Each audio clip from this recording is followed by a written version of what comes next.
36টা শূন্য, million, billion কিংবা trillion নয়, 20 ডেসিলিয়ন। গুগলের কাছে এই পরিমাণ অর্থ ক্ষতিপূরণ চেয়েছে রাশিয়া। হ্যাঁ, ঠিকই শুনেছেন, এত অর্থ পুরো বিশ্বে খুঁজলেও সব মিলিয়ে পাওয়া যাবে কিনা সন্দেহ। অথচ এই অর্থই টেক জায়ান্টের কাছে দাবি করে বসেছে মস্কোর একটি আদালত।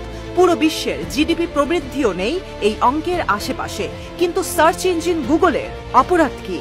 জানা গেল ইউটিউবে রাশিয়ার চ্যানেলের গণ্ডি বেঁধে দিয়েই রুশ প্রেসিডেন্ট ভ্লাদিমির পুতিনের চক্ষুশূল হয়েছে বিশ্বের অন্যতম সার্চ ইঞ্জিন।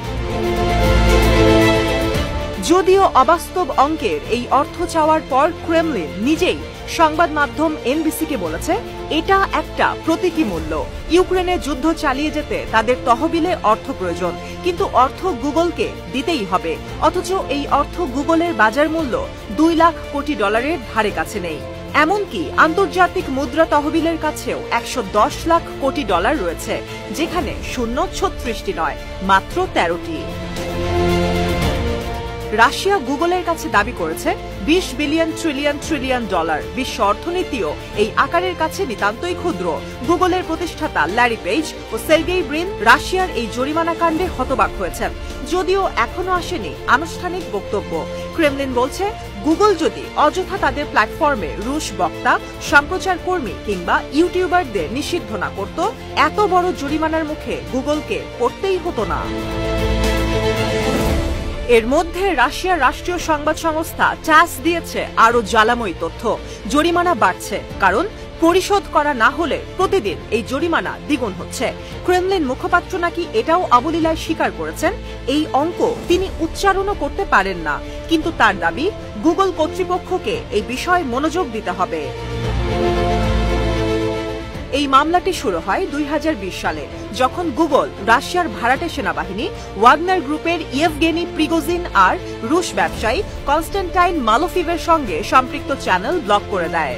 সে সময় রাশিয়ার 17টি চ্যানেলের কন্টেন্ট ইউটিউবে সীমাবদ্ধ করে দেওয়া হয়। 2021 সালের মে মাসে রুশ মিডিয়া রেগুলেটর রসকামনাটজোর দাবি করে ইউটিউবে সীমাবদ্ধ করে দেওয়া হয়েছে আরটি, স্পুটনিক সহ রুশ মিডিয়া আউটলেট।